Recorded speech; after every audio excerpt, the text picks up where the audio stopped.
कौन सी दवाइयाँ हैं जिनकी जो अगर यूज़ की जाए तो लिवर फाइब्रोसिस ठीक हो सकता है, यानी कि जिगर सिकुड़ा हुआ जिगर दोबारा नॉर्मल जिगर में वापस आ सकता है। 2026 की रिसर्च है, कुछ दवाइयों की अप्रूवल भी आई एफडीए की तरफ से। एफडीए वो एक इदारा है जो अमेरिका में दवाइयों को अप्रूव करता है।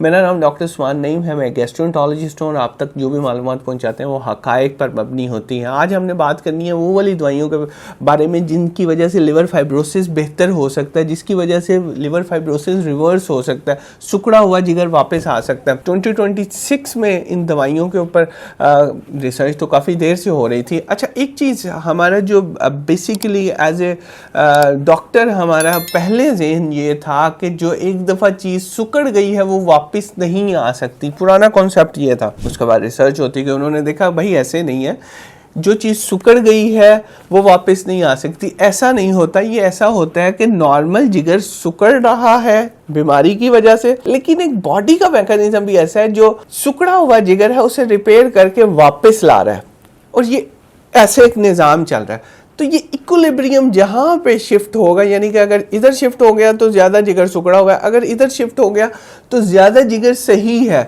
अब रिसर्च इस बात पे हुई कि ये इक्विलिब्रियम को कैसे वापस लाया जाए कि सिकुड़ा हुआ जिगर सही हो जाए। तो उसके बाद हमने अपने क्लिनिक्स में भी देखा कि शराब नोशी की वजह से जिनका जिगर खराब होता है तो उनकी शराब नोशी रोकते हैं तो फाइब्रोसिस रिवर्स हो जाता है। ऑटोइम्यून हेपेटाइटिस में अगर हम स्टेरॉइड्स देते हैं, दवाइयाँ देते हैं ऑटोइम्यून हेपेटाइटिस को बेहतर करने के लिए, तो जिगर सिकुड़ा हुआ जिगर सही हो जाता है। हेपेटाइटिस बी के पेशेंट जो ट्रांसप्लांट पे होते हैं इस वजह से कि उनका जिगर सिकुड़ चुका था और वो ट्रांसप्लांट के कैंडिडेट बन गए थे, हेपेटाइटिस बी की दवाई दी, प्रॉब्लम सॉल्व हुई, तो जिगर जो इक्विलिब्रियम था वो टुवर्ड्स हेल्दी लिवर चला गया।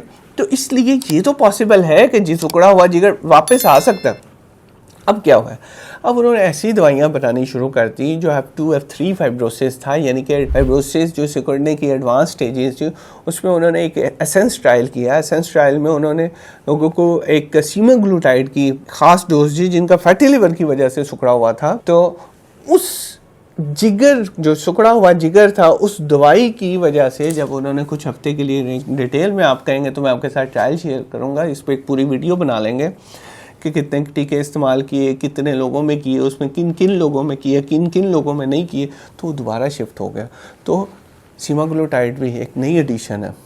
उसके अलावा कुछ एंटी फाइब्रोटिक दवाइयाँ भी हैं जो इस्तेमाल हो रही हैं। तो इसलिए हमें इसके ऊपर ध्यान रखना है पूरा, कौन कौन सी दवाई ऐसी है जो हम इस्तेमाल करें तो हमारे जिगर सिकुड़े हुए मरीज़ जो हैं, जो फाइब्रोसिस वाले पेशेंट हैं, वो ठीक हो सकते हैं। तो इसलिए आपने मायूस नहीं होना, ऐसी हमारे पास ऑप्शंस हैं as a doctor, as a community, कि हम अगर उनको इस्तेमाल करें तो सिकुड़े हुए जिगर को बेहतर किया जा सकता है। बट अगेन वो स्टेज पर डिपेंड करता है, अगर बहुत एडवांस स्टेज है तो शायद ऐसा ना हो सके। इसीलिए कहते हैं कि जल्दी इलाज करवाना ज़रूरी है। अलामात पे भी हमने वीडियो बनाई कि अर्ली डिटेक्ट कैसे करना है, उस पर भी बनाई कि कौन सही हो सकते हैं। अब इस पर भी बना रहे हैं को कौन सी दवाइयाँ इस्तेमाल कर सकते हैं। बहुत शुक्रिया।